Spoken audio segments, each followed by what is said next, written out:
राजस्थान में heat wave का असर तेज हो रहा है। राज्य में 50 डिग्री की ओर तापमान बढ़ रहा है। प्रदेश में सर्वाधिक तापमान फलौदी में दर्ज किया गया। यह तापमान देश के सबसे अधिक रहा। वहीं 14 शहरों में दिन का तापमान 47 डिग्री से अधिक रहा। फलौदी के बाद बाड़मेर और जैसलमेर में सबसे अधिक गर्मी दर्ज की गई। पश्चिमी राजस्थान के जोधपुर के पास फलौदी में सबसे ज्यादा पारा रिकॉर्ड किया गया।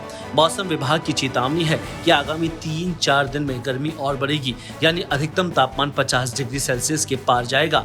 हालांकि 2 दिन पहले राजस्थान के बॉर्डर इलाके में 53 डिग्री सेल्सियस तक तापमान पहुंच चुका था।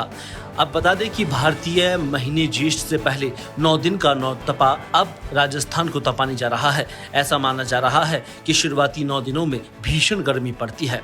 पिछले 24 घंटों में राजस्थान में पहली बार अधिकतम तापमान 49 डिग्री सेल्सियस को रिकॉर्ड किया है। सर्वाधिक अधिकतम तापमान फलौदी में 49 डिग्री सेल्सियस रिपोर्ट हुआ है। इसके अलावा जैसलमेर और बाड़मेर में लगातार दूसरे दिन भी अधिकतम तापमान 48 डिग्री सेल्सियस और इसके ऊपर हुआ है। इसके अलावा राजस्थान में चल रहे हीट वेव और सीवियर हीट वेव का दौर अभी भी अगले 3-4 दिनों तक जारी रहेगा।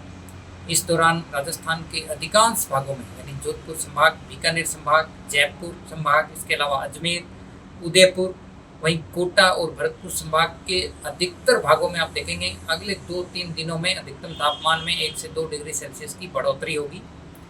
इस दौरान अधिकांश भागों में सीवियर हीट वेव की परिस्थिति रहेगी। पश्चिमी राजस्थान के कई इलाके ऐसे होंगे जहां पर अगले 3 दिनों में अधिकतम तापमान 47 से कहीं 49 डिग्री सेल्सियस तक रिकॉर्ड होने की प्रबल संभावना है। वहीं पूर्वी राजस्थान में भी ज़्यादातर इलाकों में अधिकतम तापमान 45 से 47 डिग्री सेल्सियस के बीच रिकॉर्ड होने की संभावना है। यानी सीवियर हीट वेव का दौर अभी भी अगले 3 दिनों तक जारी रहेगा। इसके अलावा 29-30 मई से राज्य के कुछ भागों में अधिकतम तापमान में 2 से 3 डिग्री सेल्सियस की गिरावट होगी और जो सीवियर हीट वेव का दौर जारी है इसमें कुछ राहत मिलने की संभावना है। धन्यवाद।